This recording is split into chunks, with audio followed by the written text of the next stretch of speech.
So it's no secret that on this channel I typically write and record and edit videos far in advance and have them scheduled to publish at a later time. Sometimes that means that I'm actually like quote unquote behind a video when it comes to the Life by You news just because of the way that things work out. But other times like I can choose to catch up if I decide to rush a video. Well, today will indeed be one of those rushed videos, and this time new information has actually come to light, and I'm actually really glad that I held off on rushing a video from last week just because of the video that was published at the time I'm recording this yesterday, last Friday. So for those of you just discovering my channel and just discovering my little corner of the internet, my name is Michael and I want to welcome you to Sovereign Gaming in Life Sims, the YouTube channel where I build worlds, lots, and share my thoughts on video games in the life simulation gaming space. Now, when the Paradox Life by You team got back from their holidays about last week, if I am remembering this correctly, fans of the Life by You game were really gifted with a 39-minute playthrough video with Rod Humble. And it was an excellent video to say the very least. And more importantly, it helped to drum up more excitement among the Life by You players and fans that are eagerly awaiting to play the game in March this year, which of course is an early access version. I of which am obviously included amongst these fans. Now, that excitement has certainly been fanned just a little more as of yesterday with Rod Humble's recent Q&A there. And today I want to talk about both videos, and I especially want to talk about violence and death making a return, but I'll get to that towards the end of the video. So I want to start by talking about the video that was published last week. Now, I don't feel compelled to watch it with you and reflect on what was being said since it is a longer video and it would really make this video far too long for my liking and probably for your liking too. But you know, if I feel compelled to play any portion of this video or the next, I certainly will look into it. But when it came to the video last week, I really felt that there was no need to overanalyze it or to really like look any deeper into it. Maybe it's just me not catching anything, and I thought that the video that was released last week was really straightforward, and I honestly didn't have too many questions or comments. I was just sitting there listening and watching, and I felt like it was very self-explanatory in a lot of ways.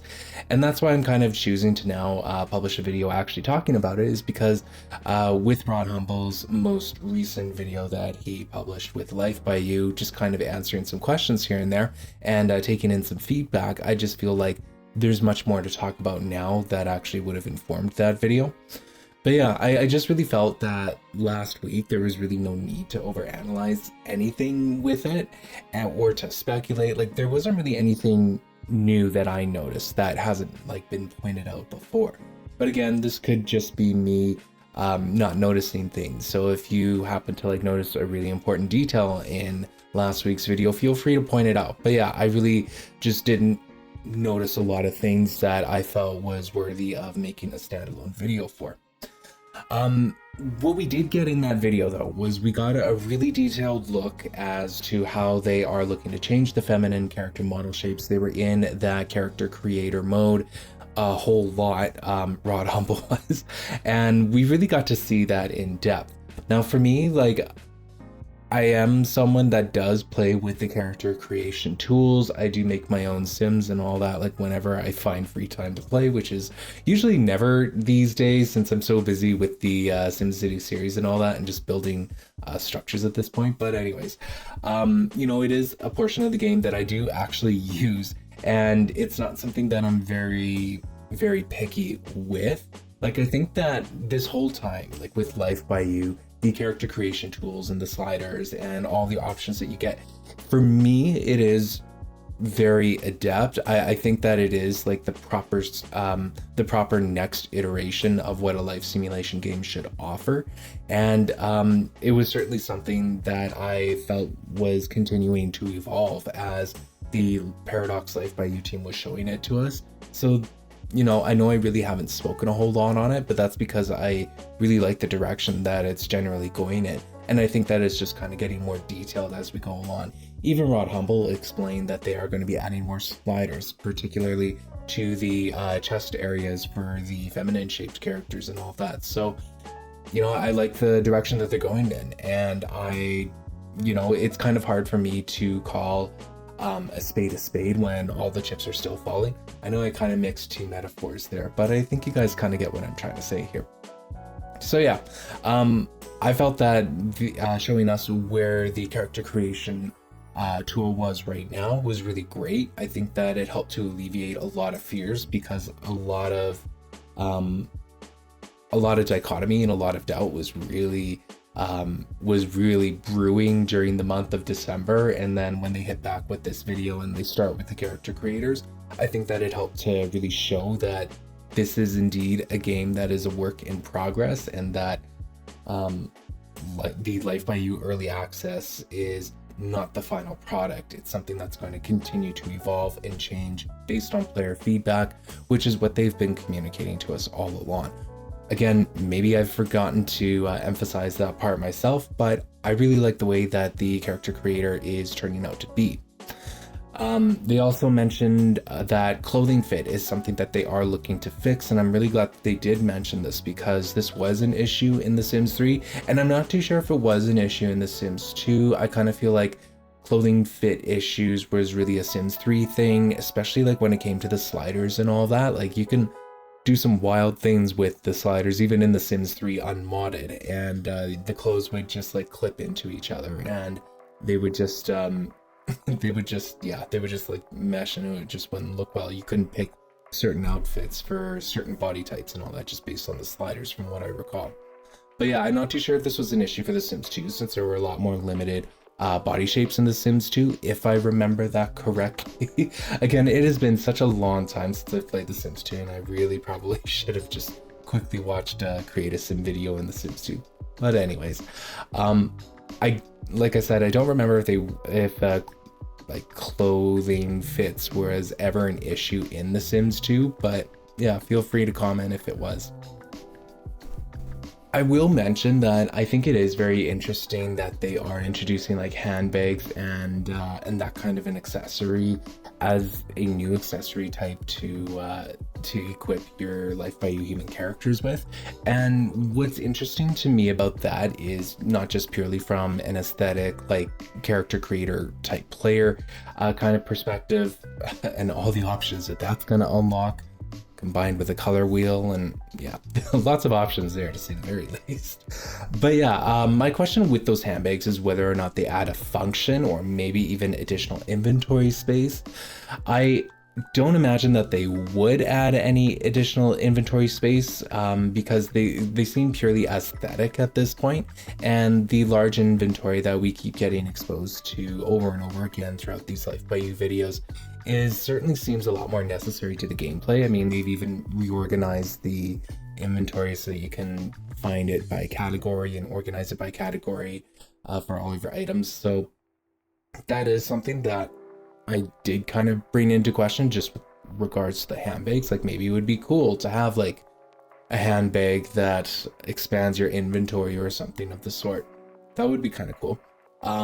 But you know, at this point, like, I'm speculating that the handbags are purely aesthetic at this point. Yeah, so essentially, like, in last week's video, the first half of the video was just Rod Humble really just showing us how to create a Life by You human character, where they were in the development of that part of the game. And it's really, you know, like I mentioned earlier, it's really nothing that we haven't seen before, but Rod Humble is just really showing us where they are at for that aspect of gameplay, and I think for that it is really much appreciated, and I think it really helps to develop more realistic expectations with the player base when it comes to what they're going to get in the early access version of the game. In short, I mentioned it before, but I'm still going to say it again, like when it comes to the different sliders and all that, so far I'm impressed with the Life by You create a character mode, I guess. I'm not too sure what it's actually officially called. The character editor, I believe. Anyways, I gotta get into the terminology here. I think I just like came off of like no rest from the other day, so it's kind of hard for me to get my terminology together, but that is not a but that is, you know, something I'm just gonna have to deal with for the rest of this video.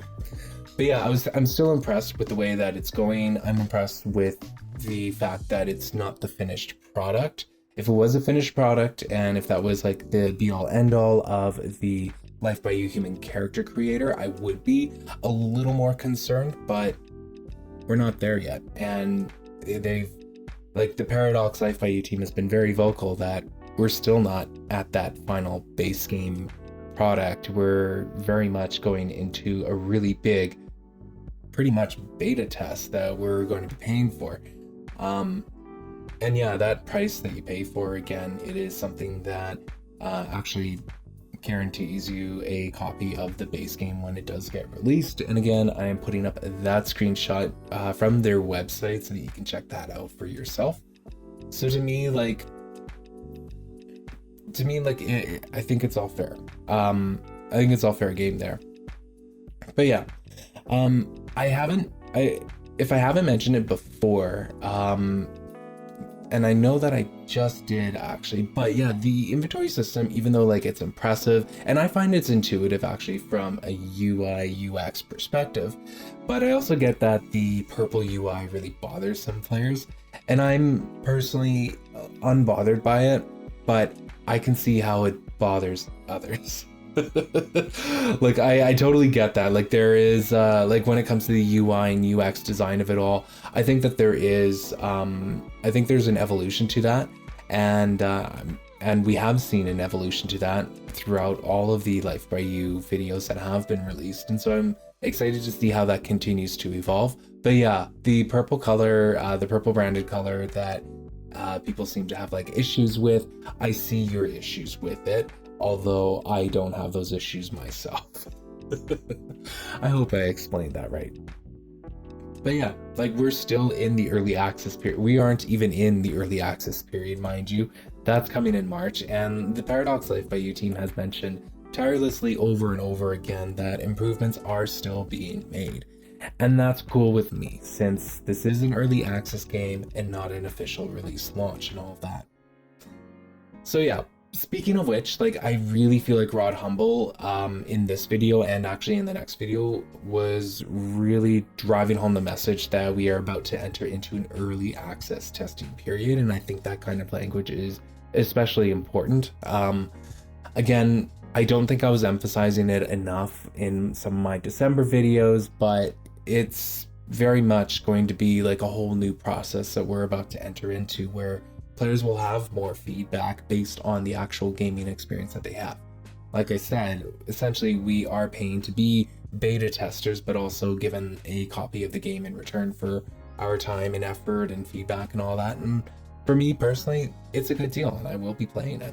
When Rod Humble was continuing to play the game, playing his Scarlet character and going through the hotel career, it seemed very straightforward to me in terms of what I understand about the Life by You careers.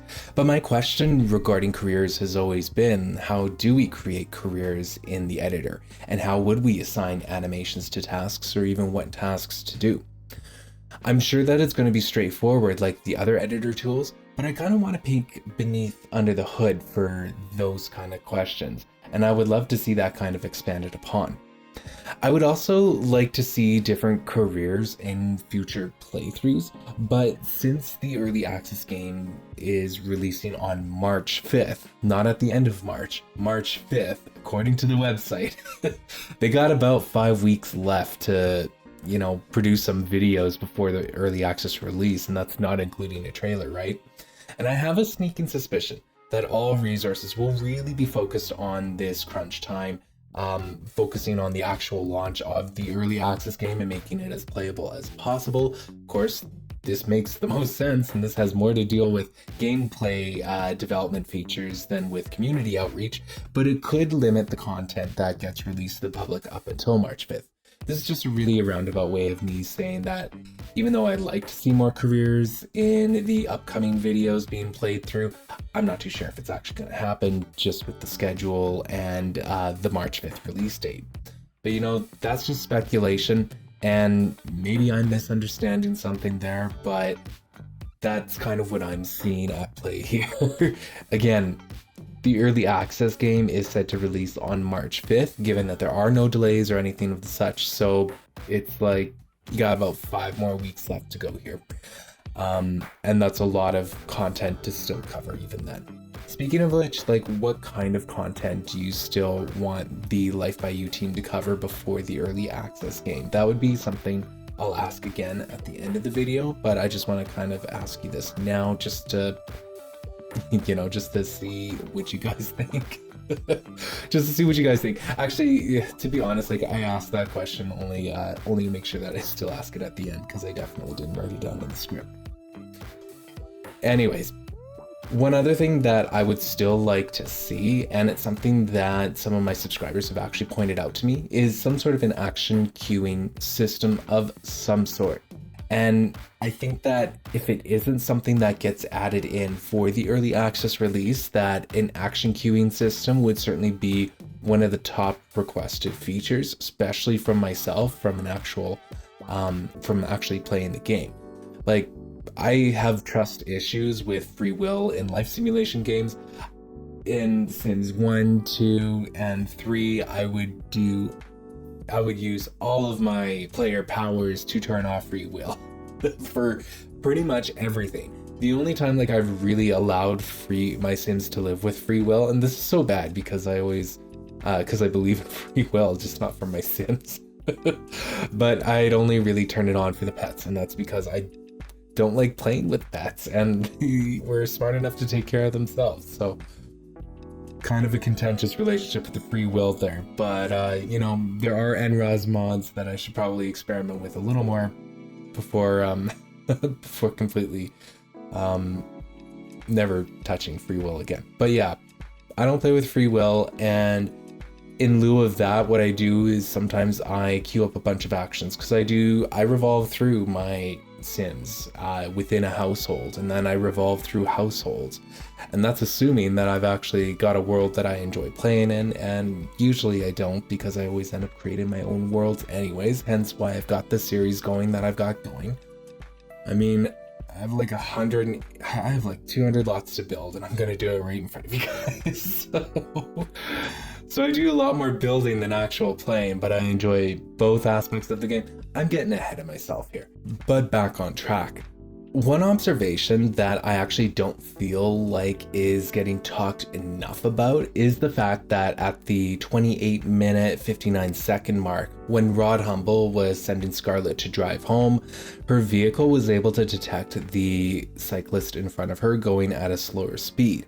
And the car coming up from behind Scarlet also matched her speed as well, slowing down. Now sure, there was a little bit of bumper-to-bumper action, they were trading a little bit of paint, but I thought that this was particularly interesting in terms of vehicle behavior. And I think that it's actually a bit of a big deal, because it can with vehicles being able to detect other vehicles and slowing down for each other, it can technically lengthen your Life by You human character's commute time home. And although this speculation, mind you, is definitely future thinking, I also feel like this gives a real reason to have intra-city public transit in the game, to help reduce the vehicles that are actually on the road. And this also gives another reason to give players some sort of control over their road designs. In this world that Rod Humble is playing in, it feels like the workplaces are spread out all over the place. But if you concentrated those workplaces in one area, I have to wonder, like, if you could create a real traffic jam if everybody went from one place to another, and assuming that there was only one route out and in. Like, if traffic jams would technically be possible just with the different behaviors that the vehicles have here. Again, this is a lot of speculative thinking, and when I actually do play the early access game, this would be something that I would test, is to see if there is actual possibility that you could get a traffic jam in the game. I wouldn't expect like any kind of public transit to be expanded upon until after the base game releases, and even then, like, I wouldn't expect the team to actually expand on public transit until they get to a point of developing DLC or expansion packs. But we do have we do have buses in the game, in the early access game, and I know that they transport tourists and all that, but if you can add in another bus station or a bus stop, then I have to wonder like if you can also kind of control the routes there. I've done a whole video on this, actually asking these questions, and it's not like these questions are getting answered now that we are so close to the early access date. It's that these questions are coming up again. So yeah, you can feel free to check out that video. I will certainly like drop a little screenshot to let you know what it looks like and what that is all about. But yeah, I've definitely talked about this before. I've speculated on it a lot harder, and yeah, I've kind of explored that notion there of like, what if vehicles could detect another vehicle, and in this case, I'm clearly seeing that they are. And yeah, if the vehicle clipped through and like passed through it like we had in The Sims 3, a game that is 15 years old, mind you, then I wouldn't be questioning whether public transit would ever be deemed necessary. However, since those vehicle behaviors actually exist in this game and likely in the early access game, I do now question like if they are paving that road, excuse the pun, to a game that actually explores public transit in a deeper gameplay experience. So yeah, again, this is all just an observation and a bit of a speculation. So, you know, feel free to sound off in the comments with your opinion there. So I'm just speculating and having a little bit of fun and just kind of asking the questions here. I also noticed that at the 37-minute 20-second mark that there was a tab for objects when Rod Humble went into the live edit mode. This is kind of interesting because I was originally going to release a video all about like world building tools and what I would want, so you guys can expect that video to release in the near future sometime, whenever I decide to schedule it, I suppose.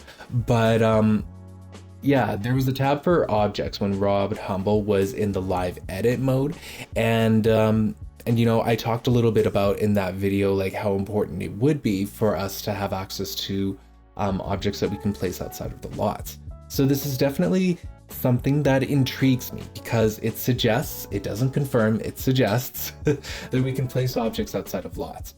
Again, this is just me speculating, so I could be wrong here. But what's so important about that feature is that it really empowers players to really shape the world how they see fit. And having a large catalog of objects that you can place outside of your lot is what helped make The Sims 2 offer such a robust world editing experience for a game of its time, and for a game that really didn't require it. Sims 2 went above and beyond in so many ways. And it would be a feature that I would have needed a lot more of in The Sims 3, and I guess The Sims 4 as well, even though I don't play The Sims 4, but I know that there are players that would love to have the ability to place objects outside of the lots. Again, this objects tab kind of brings that question to me, like maybe it is possible in the Life by You video game, or maybe they will make it possible sometime down the road. And, you know, I also have to speculate and question whether or not what's included within those objects, like is it just vegetation, is it some streetscaping like lampposts and all that, and if you could place the objects there, like would they actually be usable by the other Life by You human characters? Lots of questions there, but I'm hoping I'm hoping one day that maybe they'll explore that a little more deeper in an upcoming video. But again, there's only like 5 weeks, plus there's a trailer that's likely going to drop the week before, so I don't know if that is on the list of their priorities there.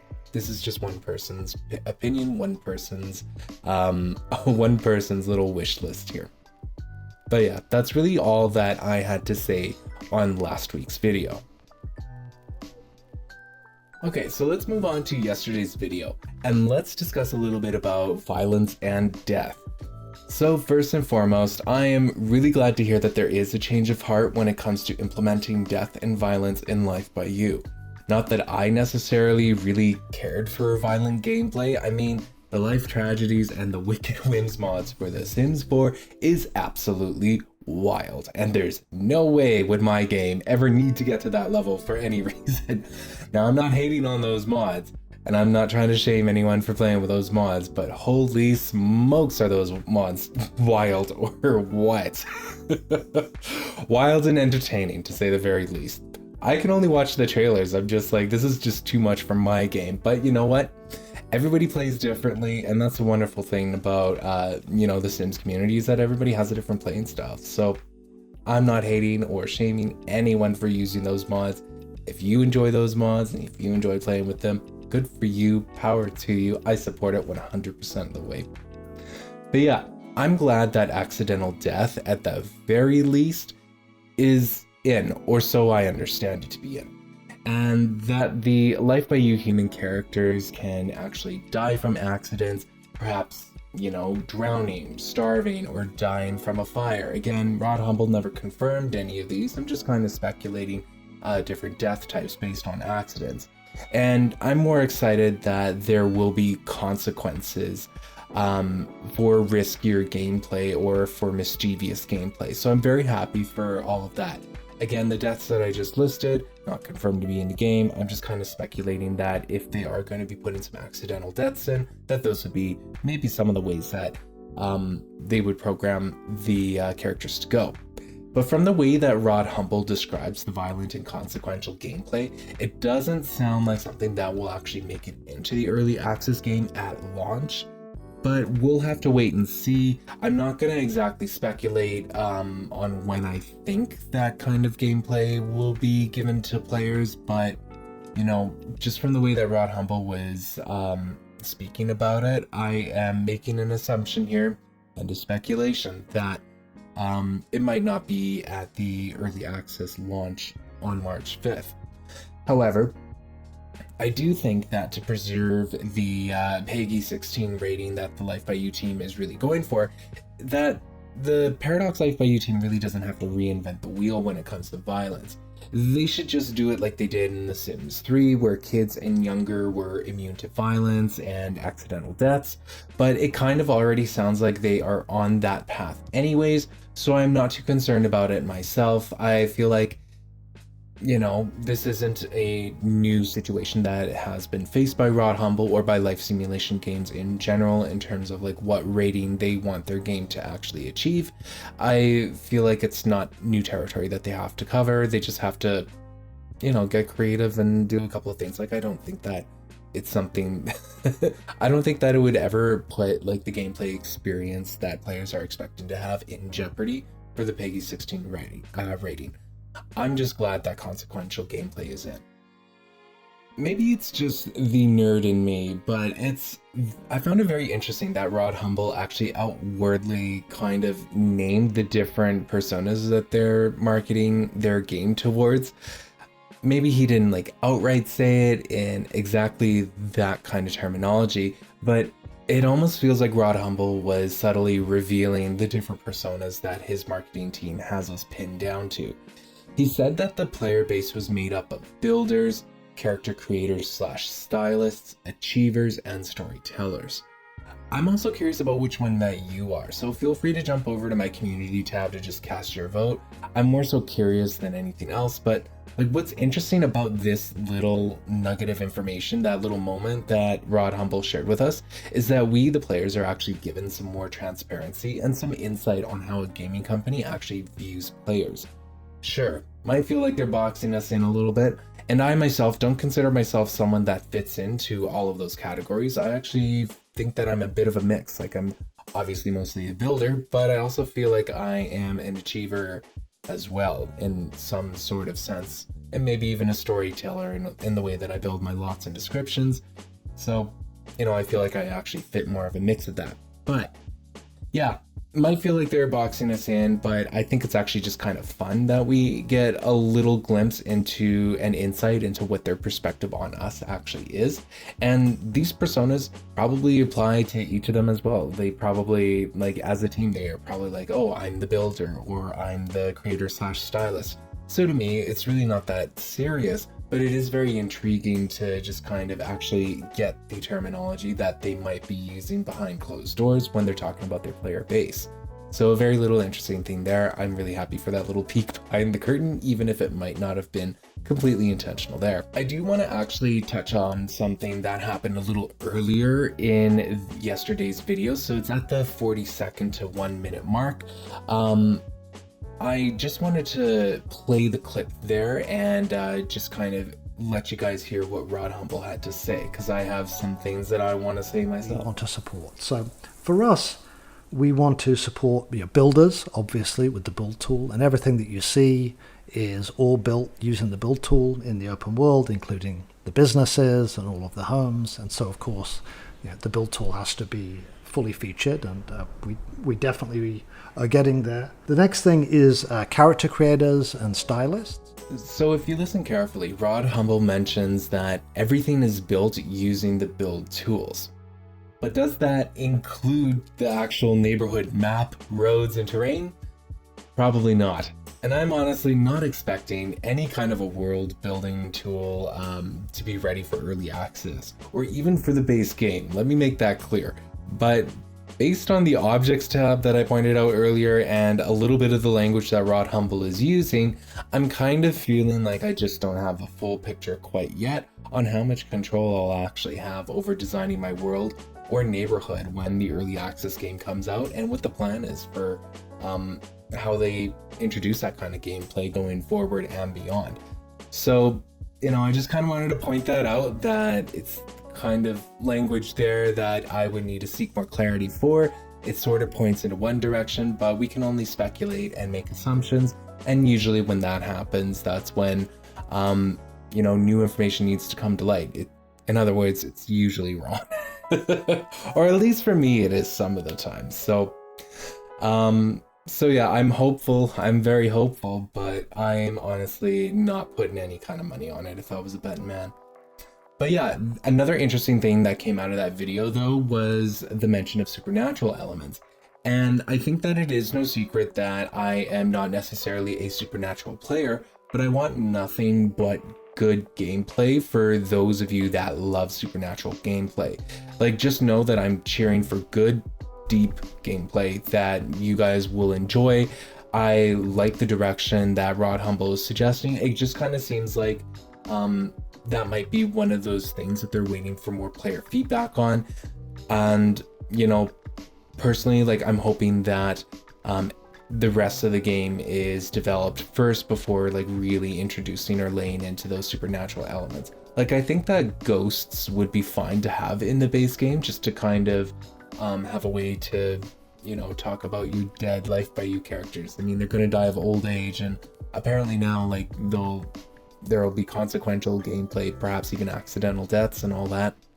And, having the ghosts for that would be great. I'm kind of thinking like within the Sims box though, so I might just not be imaginative enough to like really talk about ghost play in a way that's intriguing for you guys. So if you have like any neat ideas on like what ghost gameplay could do, or what it could be like in Life by You, then feel free to drop that suggestion below, like in my comment section, or even if you wanted to get onto the Friday video, you can always drop that there too. And also the Reddit is a good place to, leave suggestions. One thing that's been very clear is that Life by You and the Paradox team is just really differing themselves as a gaming studio by inviting the community to help build the game. And I honestly believe that they are listening. I think it's very clear that they are listening. They have been very transparent with us so far. And, the emphasis on, going on this little gaming journey, so to speak, as an early access, pioneers or whatever we want to call ourselves.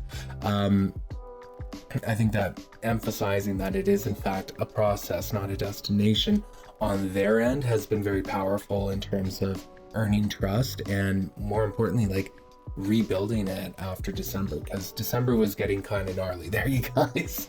That Reddit was looking kind of gnarly there for a minute, but hey, we've all got our own ways of processing things, and there were some really great discussions that was happening during that time that I felt really led to this moment.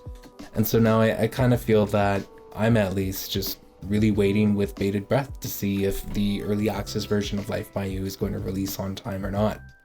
And I think that like in December, like players and fans were really getting kind of anxious. And I honestly believe that the change in language, or more so the emphasis of early access being released as a means to shape the base game launch with the players, is something that other competitors aren't really offering at this time, at least.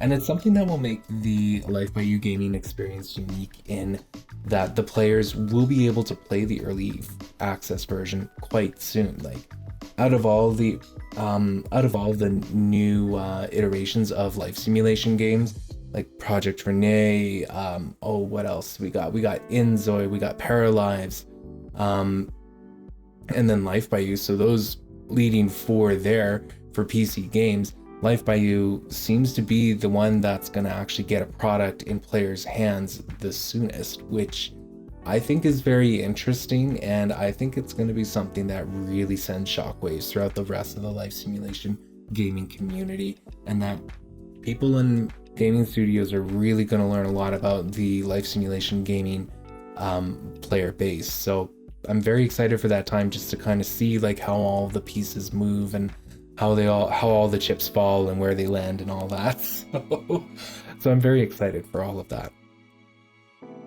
Okay, so that's gonna about do it for all of the observations and thoughts that I wanted to share based on yesterday's video and last week's video as well. With last week's video, I said it before, but I'll say it again. I felt like it was very straightforward. It was explaining everything that it needed to explain.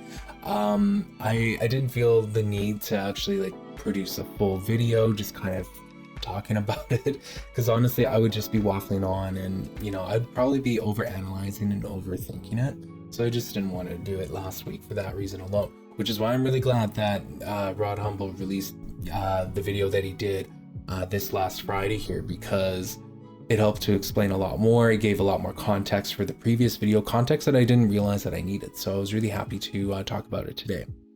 But anyways, I want to know what you guys have to think about the last couple of videos from Life by You. Do you feel better about experiencing Life by You this upcoming March as an early access experience that evolves and grows over time? Is there something new that you are excited about now that you've learned about in the last couple of weeks? Or is there something that you are still skeptical about regarding the early access playing experience? And are you waiting to learn more on certain features before the early access release drops on March 5th?